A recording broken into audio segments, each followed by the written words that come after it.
Here I've got HUAWEI Nova Young, and let me show you how to perform a factory reset on the following device.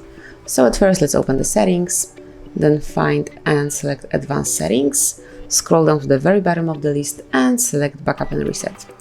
Then select factory data reset, which is very last tab, and if you truly want to erase all data including your accounts, system setup data and settings, and also installed apps, just click on reset phone.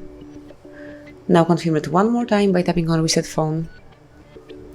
And now just wait a couple of seconds until it's done.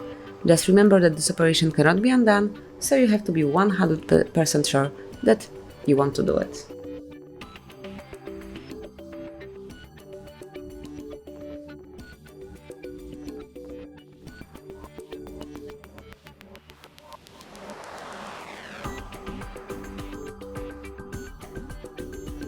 And that's it. As you can see, your device has been reset successfully, and now you can set it up as anyone.